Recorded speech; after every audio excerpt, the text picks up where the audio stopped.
Hey everybody, it's Mr. Wagstaff. Cool stuff to talk about today. So today we're going to be talking about the Roaring Twenties. Economically, things were pretty awesome in the 1920s for the majority of Americans. It ain't going to last long though, but doesn't mean that we can't explore it today. Let's go ahead and get started. So as the title of this unit indicates, the Great War and Great Depression, between that is a time period of prosperity in the 1920s in the United States, referred to as the Roaring Twenties. So in the 1920s, everybody was making a lot of money. There was a whole bunch of industries and a focus on consumerism that's really going to change our society to look a lot more like it does today. So let's talk about some of the businesses that were really taken off and some of the consumer products that people really wanted at the time. So the Model T Ford was created by Henry Ford to make it affordable. Well, by the 1920s, the Model T Ford was outdated. So now they're going to update it, and now it is the Model A Ford. While the Model A Ford was better in pretty much all capacities that you can imagine, one of the biggest things that people liked about it is that it came in colors. So you can see a recreation of a red one here, because the Model T Ford, you could get it in any color you wanted as long as it was black. Little teacher joke there. Anyway, so now they come in colors. The Model T or the Model A exclusively replaces the Model T, and that was the new car to have. Another really important thing that's going to happen here is the very beginnings of any type of modern airplane travel. Now, commercial airplane, where people buy tickets, get on an airplane and fly to different cities, that's really not going to start a lot until after World War II. But World War I showed a lot of innovation in airplanes. So in the 1920s, this guy right here, Charles Lindbergh, very famously is going to fly his airplane called the Spirit of St. Louis. It's famous enough to have the airplane in here with the pilot. He is going to fly from New York to London across the Atlantic Ocean and survive. By doing this, and this was almost like a stunt at the time, by being able to pull this off, it really shows the public the possibilities of future air flight. And a long way from, honestly, only 20 years before this was the Wright brothers. So airplanes become much widely used in public, mainly just flying mail and things like that, though. It's really going to be after World War II before you see widespread support of like commercial airlines. America becomes a very consumerist society. It means in the 1920s, we have more money, we want to buy things. Modern advertisement absolutely encouraged this. And I love this one here. This is a Listerine advertisement.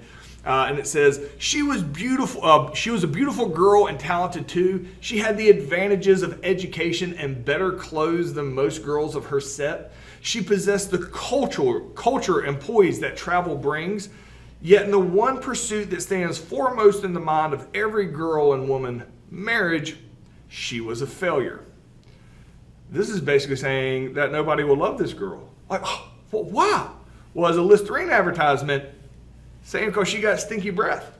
That if she buys Listerine, fix her breath, and then she'll have all the happiness that she wants in the world. Without Listerine, she'll never be happy. These type of modern advertisements, and we still see it today, anything that'll catch your attention, encourage you to buy a product you otherwise didn't feel like you needed to have, becomes very rampant in the 1920s, and how commercials are geared today to make you feel like you have to have that product. So while everybody wants all these products, how are they affording them? Well, people were making decent money in the 1920s. The economy was doing really well. But you still wanted more than you could afford. So there's a new concept that came out called installment plan buying, and this is extremely important as we start talking about the rest of this unit when everybody loses everything. So installment plan buying means that if you only have $10, but the thing you want to buy is $100, you can go to the store, give them the $10, they will give you that thing that you wanted that's $100. You can take it home now. That's why it says, buy today, pay later, and you just make payments on it. The version I see that I have here is the typewriter. Refrigerators are very common at the time that you would pay on installment plan buying.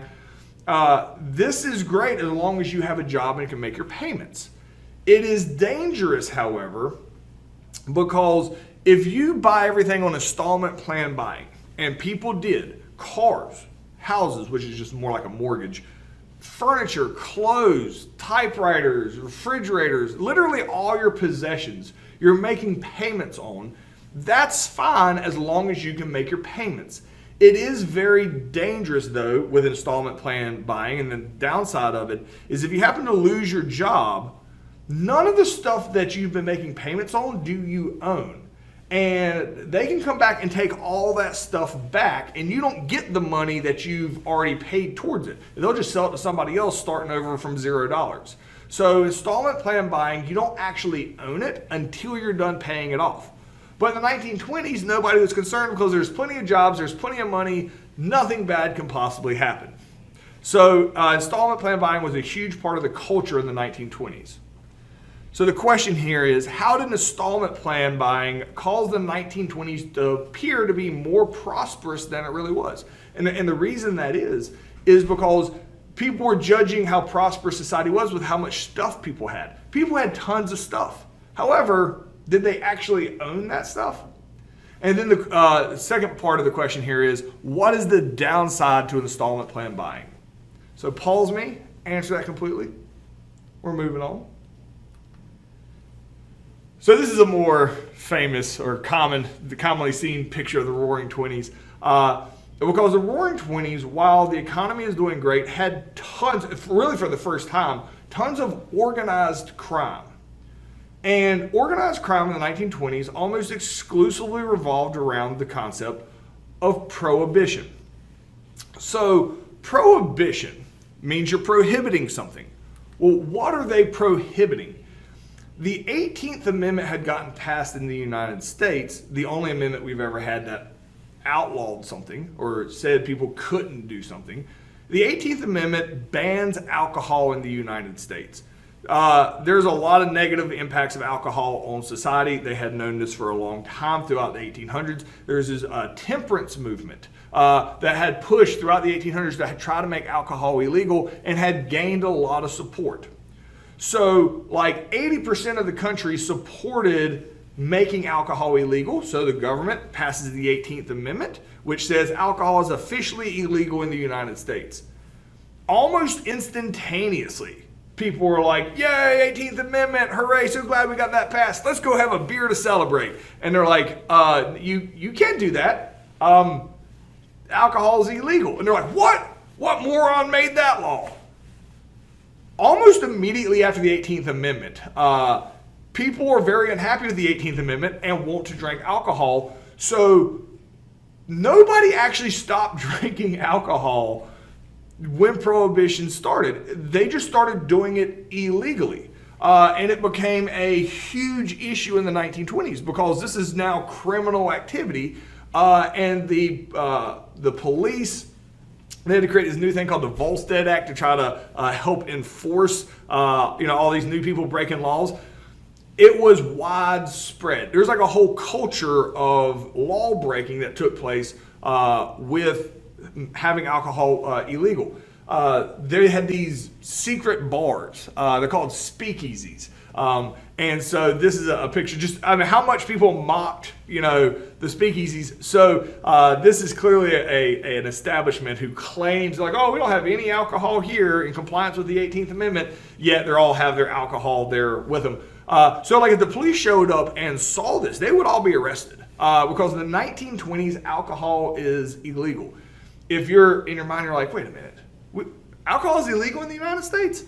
Present. So they're actually going to make the 21st Amendment during the Great Depression, which we'll talk about in the next couple lessons, which reverses the 18th Amendment. But throughout the 1920s, alcohol is illegal and a ton of people just decide to break the law anyway. So the problem was, where do you get alcohol from? Now, you could go make your own alcohol and try to sell it, and people would buy it. This is somewhat dangerous because it's a chemical. If you make it wrong, people can get. Going blind from drinking bad alcohol was not uncommon at the time for people making alcohol in their backyards. You get in a lot of trouble for doing this. If the police find you, again, you're arrested. The people who either manufactured or brought in alcohol into the United States were referred to as bootleggers. So if you see here on the left, this is a movie poster from 1974 that talks about life in the 1920s. So bootleggers, interesting story here. Bootleggers, specifically the ones who would go bring alcohol into the United States, would a lot of times do so from Canada. All right. So you go to Canada where alcohol is legal, you order the alcohol or you buy it in Canada, and then you bring it down into the United States. Well, that's illegal. You can't do that. So if the police see you and you have all this alcohol in your car, they'll pull you over. Well, you know what kind of car the bootleggers drove? The Model A. You know what type of car the police drove? The Model A.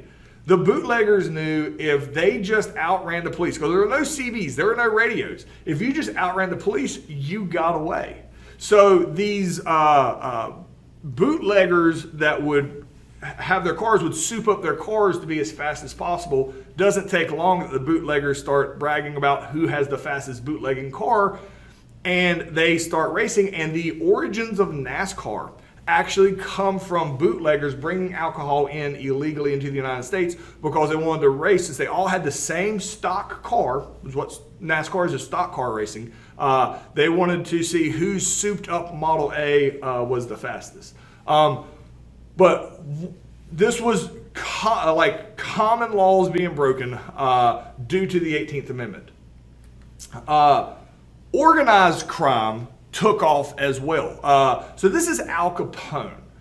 Al Capone is probably the most famous gangster of the time period. In the 1920s, Al Capone ran Chicago with an iron fist. So he owned all the speakeasies, all the alcohol, also any prostitution rings. He was only 28 years old. He was nationally known to being this criminal, and you're like, well, why don't the police just go arrest him? So when they would show up, they couldn't actually prove that he was doing any of these things. So they followed Al Capone around, trying to catch him in the act, but Al Capone was very good at covering his tracks. Before I make him out to be like some type of folk hero, he absolutely had people murdered. Like, he's not a good guy, all right? But he was so good at covering his tracks, and it took, for years, they're like trying to catch him running this empire here in Chicago, and they're not able to. So to get him off the streets, they end up convicting Al Capone, all right? They convict him of tax evasion because he was making millions of dollars by doing all this illegal activity. They couldn't connect him to the illegal activity, but they could prove he wasn't paying taxes on those millions of dollars. And so they arrest Al Capone, and they were able to put him in prison. Al Capone doesn't become famous without Prohibition. Prohibition led to organized crime because when you outlawed something everybody wanted, people just started doing it illegally, which led to a lot more crime and even violence and stuff as people arguing over who gets to control these speakeasies and the money. So the question here is, how did Prohibition lead to more organized crime? So pause me, answer that completely, and we're moving on. So one of the biggest events that happens in the 1920s is something called the Scopes Trial. I call it monkey business here because sometimes it's called the monkey trial, which there's actually no monkeys involved in this at all.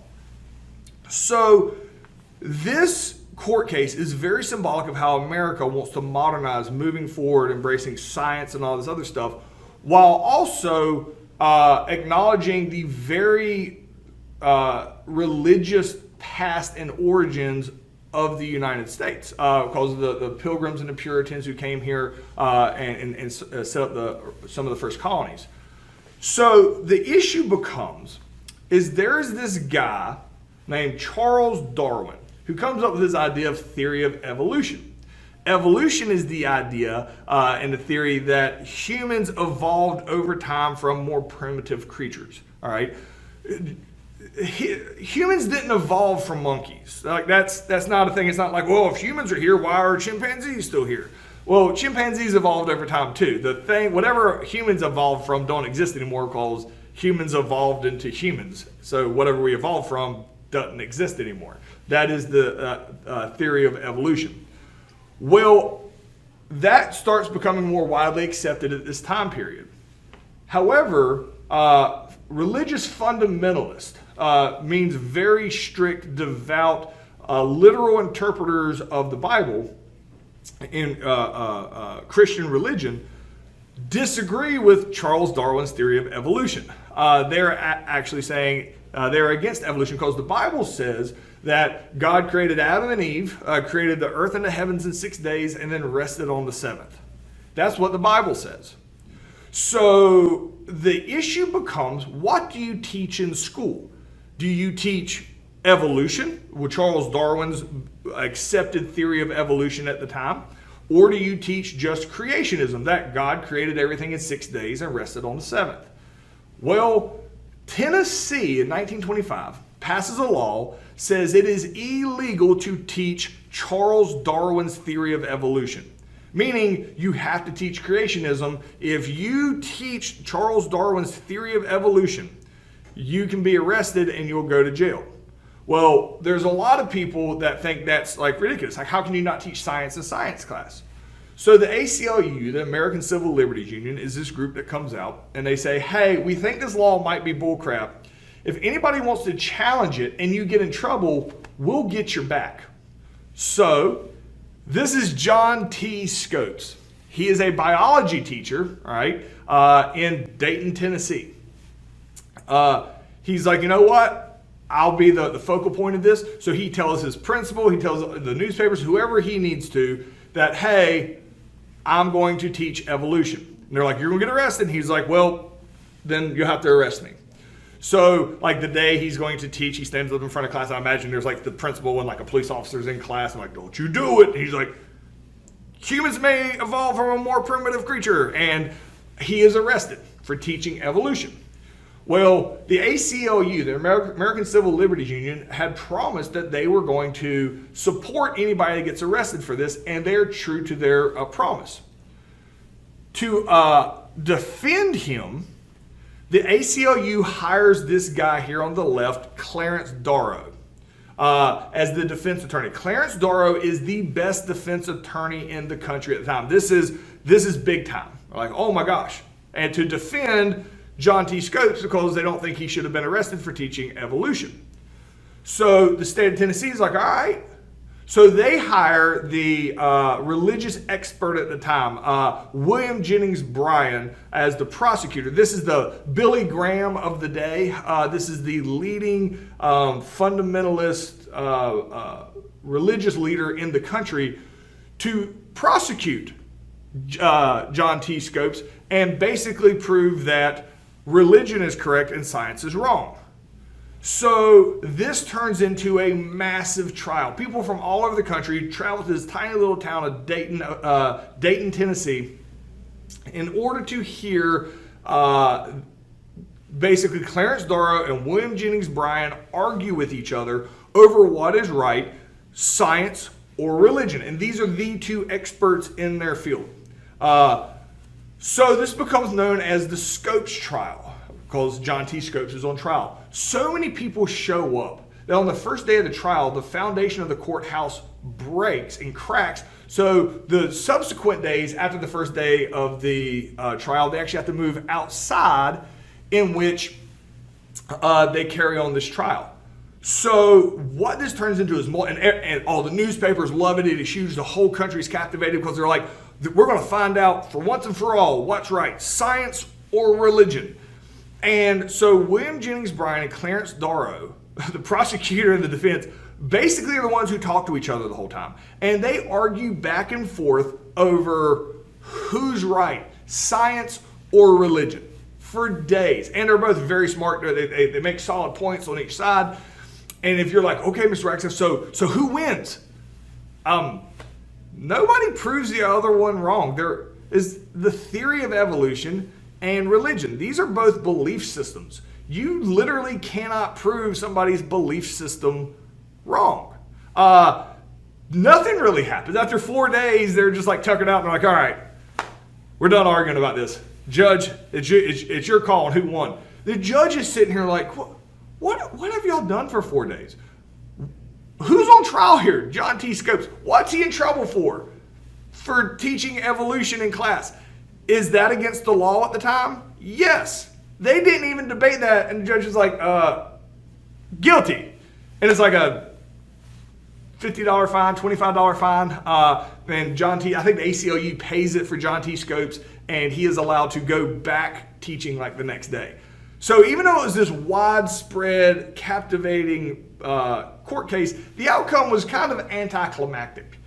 But it is really important to basically point out that America, with the religious foundation that America has with the Puritans and the Pilgrims, is still alive and strong, and there is some resistance to moving into the modern world. However, and I love this quote by John T. Scopes, and this is later on in his life, that he says, I believe that the Dayton trial marked the beginning of the decline of fundamentalism.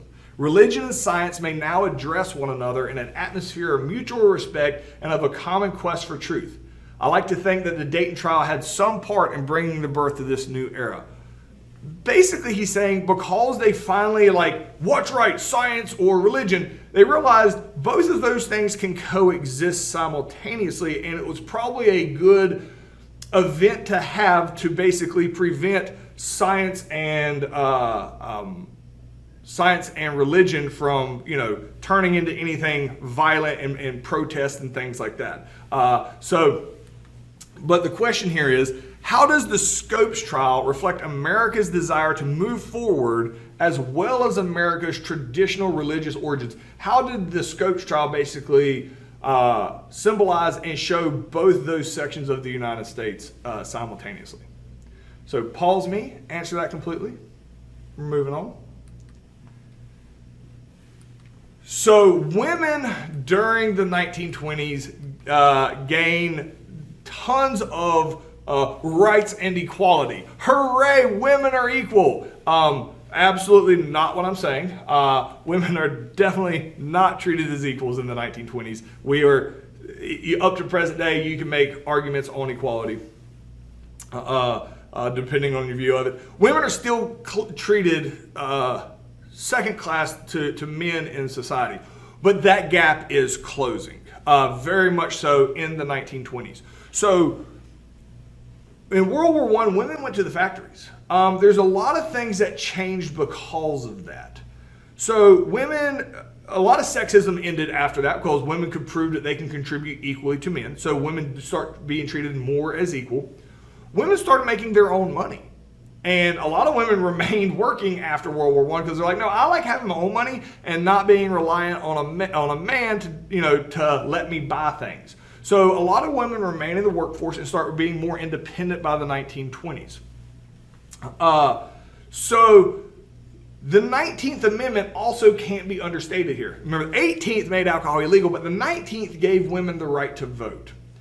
When women have the right to vote in the eyes of the government, they are equals. So you're not going to see really any laws that prohibit women from doing a lot of things at this point, because otherwise you're going to lose the women vote.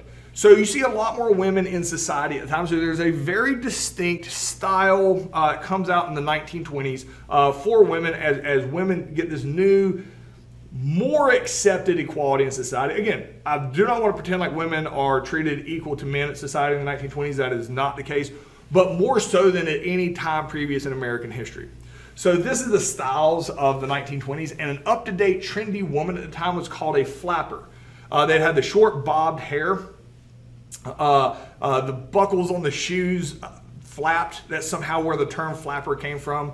But this is a photograph of this. This is a photograph. So these would have been the styles at the time. The short dyed black bobbed hair was very common.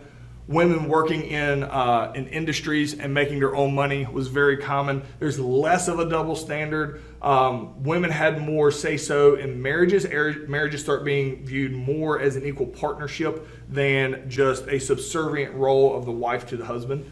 But a lot of that came from World War I, making their own money. 19th Amendment is really going to open up a lot of doors for women.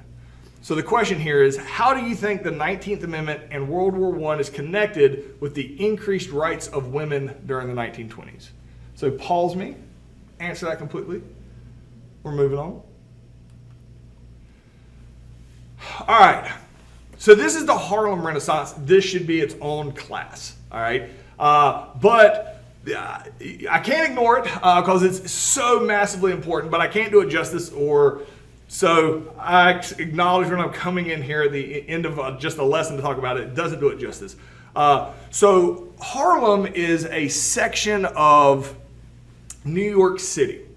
New York City was segregated. So if you were black, you had to live in the Harlem section of New York City. You weren't allowed to live anywhere else. So there's all these black people that had moved to New York from around the world or from around the country, and they're all living in Harlem. The Harlem Renaissance is called that because the people that live in Harlem really embraced the culture of black people in the United States. The term African American starts being widely used after this, as we're not just African people, we're not just black, we are African Americans. It is a unique culture. So African Americans in the Harlem Renaissance say, you know what, we're going to stop trying to be like white people or make music that just white people like, or to change our hair to look like white. You know what, let's embrace who we are, our own culture, and it is a beautiful culture. Let's embrace it ourselves. And that is why it's called the Harlem Renaissance. It is this embracement of African American culture. It's a unique culture. There's no other culture like this around the world.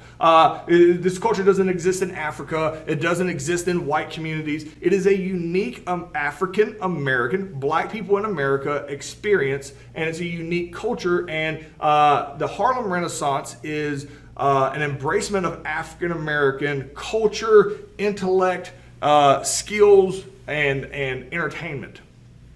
So there's quite a few very famous people that come out of the Harlem Renaissance, out of this specific part of Harlem, but this idea that African American is a unique culture that should be praised and appreciated in American society, that is going to spread country and worldwide up to present day. So let me go through some of these very famous people that come out of the Harlem Renaissance. This is James Weldon Johnson. He ends up becoming the NAACP Executive Secretary, which means he is the head of the NAACP, and is very famous for having anti-lynching laws passed to increase punishments for what we would call today hate crimes. There's also this guy, Marcus Garvey. Marcus Garvey, while his fashion sense is clearly on point. It's a very serious man who talked about a Back to Africa movement. This came out of the Harlem Renaissance. It never really comes to fruition, but the idea that black people and African Americans should pack up, move back to Africa, if they're not wanted in America because they're being treated as second-class citizens, which they absolutely were. You go to Africa and create a separate society. And Marcus Garvey was very influential with that concept at the time, even though it never really comes to fruition. So those are the two main politicians. Writers, there's two very famous poets that come out of there. Claude McKay, he wrote poems that were pretty militaristic, as in encouraged the readers to refuse to be treated as a second-class citizen. Fight back. You are an equal human as everybody else is. You have the right to fight for equality. Don't lay down. Don't allow yourself to be a second-class citizen. The other poet that comes out is Langston Hughes. Langston Hughes does more of focusing on the experiences that black people had in the United States that were secondary, and basically showing the rest of the world what it is like to be black in America at the time and the difficulties that African Americans faced. The entertainers that come out, Paul Robeson. Again, there'd be at least a whole lesson on Paul Robeson's story. Fantastic. He was a stage actor. He was an athlete. He's a singer. He was very famous. He was so popular in black theater, he started working in white theater and then got attacked later in his life on his character, claiming he was a communist because that's like the worst thing you could call somebody at the time. Basically because white people got upset on how popular Paul Robeson had actually become as a black man. Fantastic story with Paul Robeson. The best trumpet player ever, generally speaking, is Louis Armstrong. Comes out of this time period of Harlem, nicknamed Satchmo. Duke Ellington, jazz pianist that was super famous at the time. And then Bessie Smith is the most famous blues singer at the era. All came out of the Harlem Renaissance. So the question here is, why is the Harlem Renaissance so historically and socially important to the United States through present day? Like, what did they focus on really for the first time at that era? All right, that's what I got for you guys today. See you guys tomorrow.